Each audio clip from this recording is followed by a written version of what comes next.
Bismillah Rahman Rahim, in the name of Allah, the most merciful and the most beneficent.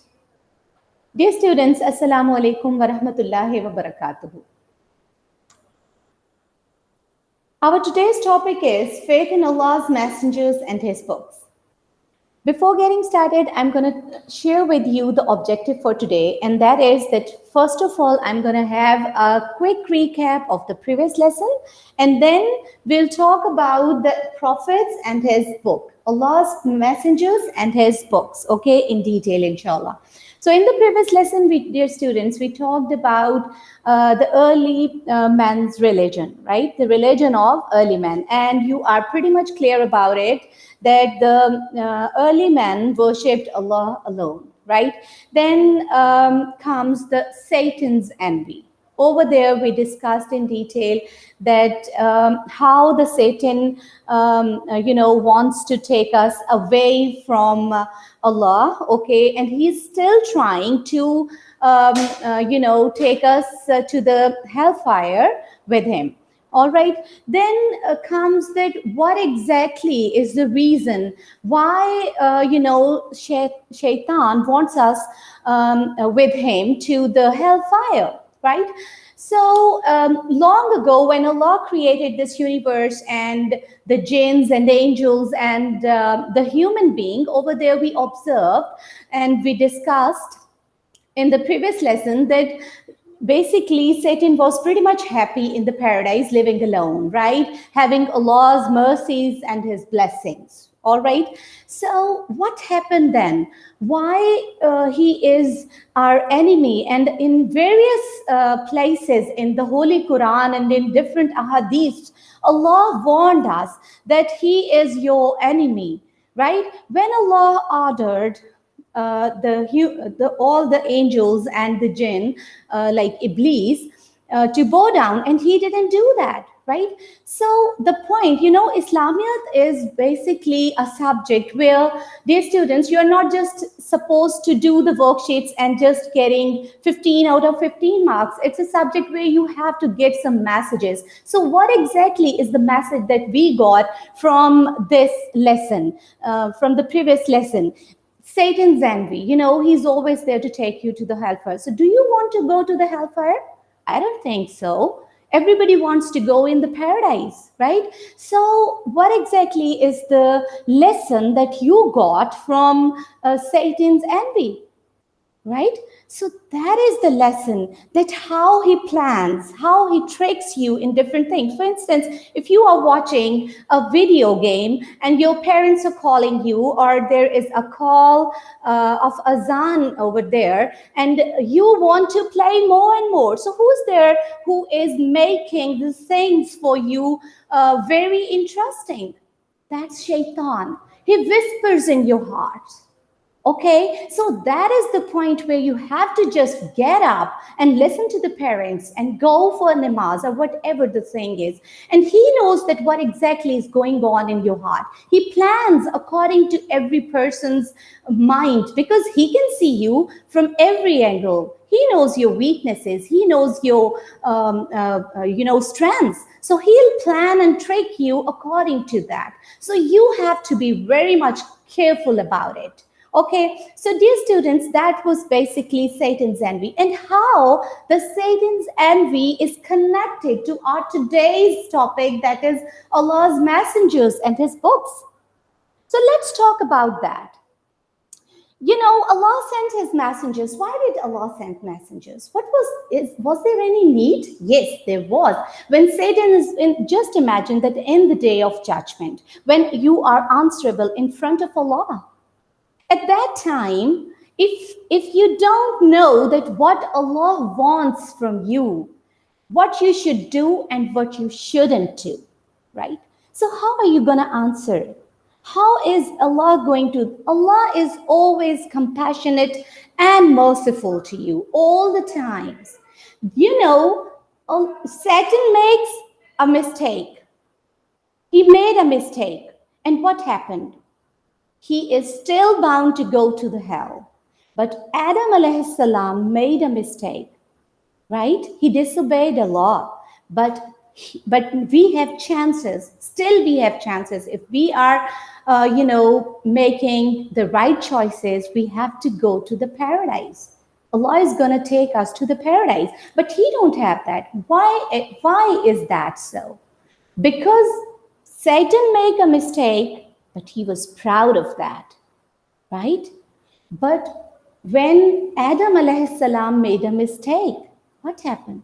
He was ashamed of that. He wanted to get back to Allah. So this is another lesson that we can have it, that always, Tuer is human. We have to make mistakes. We sometimes unconsciously we make mistakes.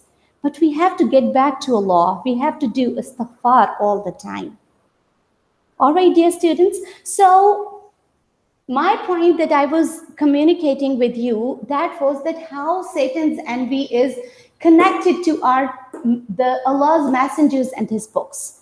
Because in the day of judgment, over the centuries, people came, from early religion, that is, they always worship Allah, but generations after generations, the shaitan was always there to trick the human beings, and they started worshipping the idols. Then Allah is compassionate and merciful to the human beings. He sent His warners, His messengers, His prophets, and His books to the mankind, so that we can have an idea that what Allah wants from us. Right? So right now you are supposed to open up page number 21, and as far as your old versions books are concerned, there must be 20 or 22 page number. So let's get back to our pages. Now, as you can see on their screen, the first subheading that we are going to talk about is the prophets. I'm going to read for you the few lines from page number 21. Allah could have wiped out the whole mankind for its disobedience, but He is compassionate and merciful. On the other hand, He could have compelled man to return to the right path, but that would be contrary to the freedom granted to him to choose for himself. It was therefore essential that man should receive guidance, and for this purpose, Allah raised up His messengers who could talk to them in their language, warn them, and guide them to the right path. Then comes the function of the prophets. Allah blessed these messengers with the knowledge of truth. Allah commanded them to invite all men to truth from which they had strayed, to show men the way to heaven and the way to please Allah. They all had the same mission to call people to the right path. Down through the ages before Muhammad sallallahu alaihi wasallam came, Allah sent prophets at different times. Prophets have come to all the lands. To every nation, Allah sent a messenger. The first man, Adam, was the first prophet. Muhammad sallallahu alaihi wasallam was the last prophet. The prophets speak in Allah's names. Their duty is to deliver the message of Allah to people and to show them how the message is to be translated into practical life. The other one is the qualities of the prophets. The next subheading is the qualities of the prophets. Prophets are very holy. They never tell a lie. They never deceive anyone. They are innocent and free from the sins. Now, dear students, this is the most important point, that the prophets are very holy. They never tell a lie. They never deceive anyone, and they are innocent and free from the sins.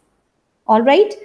So what exactly is the basic message of all the prophets? It was the same: oneness of God, to serve Him and to shun false gods and powers of evil. A Muslim should believe in all the prophets who came before Muhammad sallallahu alaihi wasallam, not only those who are mentioned in the Quran, but also those who are not mentioned. The next subheading is the names of the prophets and their numbers. What exactly is the number of messengers are there? We are not pretty much clear about it. The only thing is that Allah sent his messengers to each nation and their number is quite large, right? And Allah knows their exact number. And but in the Quran, as you can see on page number 22, there are lots of names of the prophets that are mentioned over here, like Abraham, Ismail, Ishaq, Lut, Yaqub, and so many. So these are the ones who are mentioned in the Quran. Then comes the prophets speak in Allah's name. No one can claim to be a Muslim without believing in the prophets. In fact, he who obeys the prophet obeys Allah. The path of the prophet is the path of Allah. Whatever the prophet commands must be accepted. Okay? Whatever the prophet has given to us, dear students, we are supposed to take that. And what he has prohibited, we are supposed to be stopped from that thing, right? So a pilot who does not follow the orders he receives from the control tower ends up in a great trouble, right? So dear students, here we are, having the importance of the prophets. And these are the main points that I've jotted down over here. So what are you going to think about all these points? That there are the functions of the prophets, right? As I have discussed you. And what is the purpose of the prophets? They are supposed to invite towards the truth. And what are the qualities of the prophets? They are holy, they are free from the sins. And what exactly is the message, basic message that all the prophets are having? That's the oneness of Allah. Then comes the names, as we have discussed, okay, that there are some of the names or of the prophets are mentioned in the Quran too, right? Like Abraham, Ishaq, Yaqub, Lut, all these names are, and so many, they are mentioned in your book. You can also tally from your book, right? So what exactly is the exact numbers? We are not very much sure about it, that what exactly is the exact number.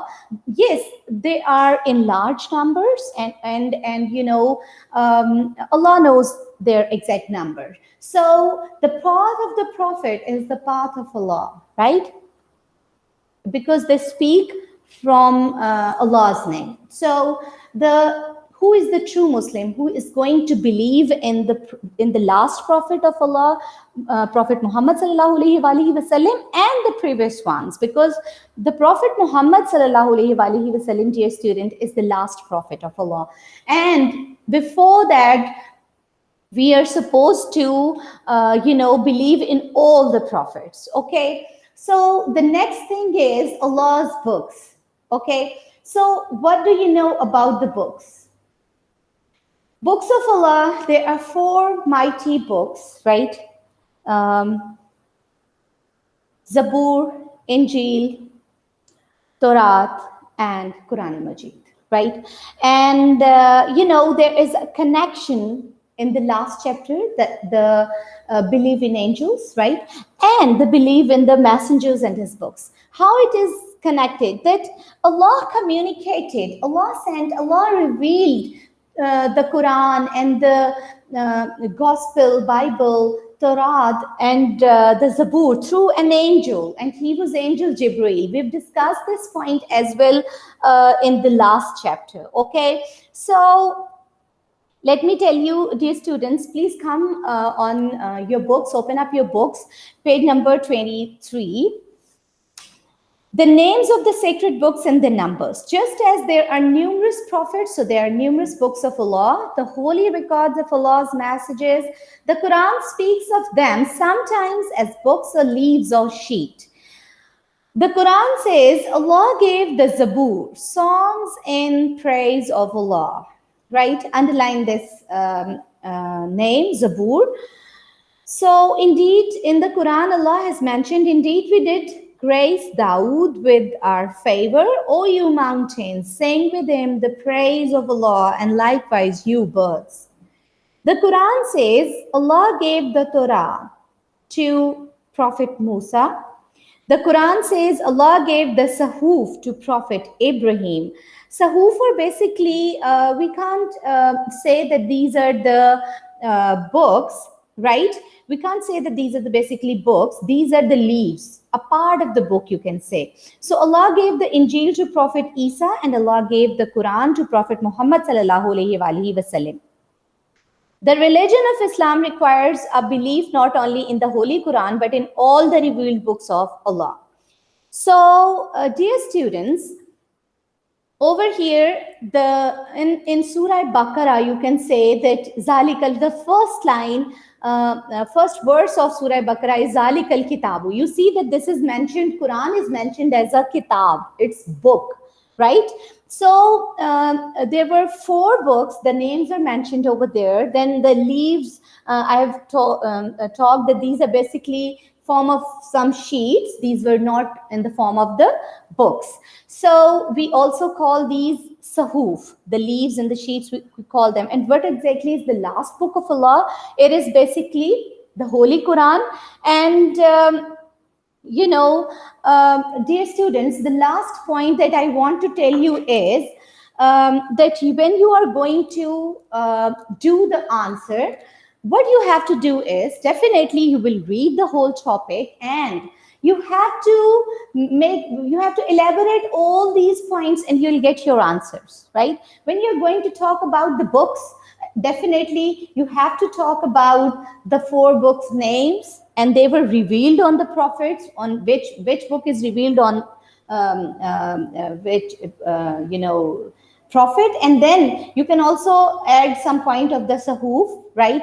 You can also add that who was the angel who brought these books and it was revealed. And you can also talk about the connection, though these points, some of the points are not mentioned in the books, but I'll appreciate if you will talk about these points in your answers that are other than your books, right? So thank you very much for joining in this lesson. I hope that you have got all the points regarding the prophets and the books.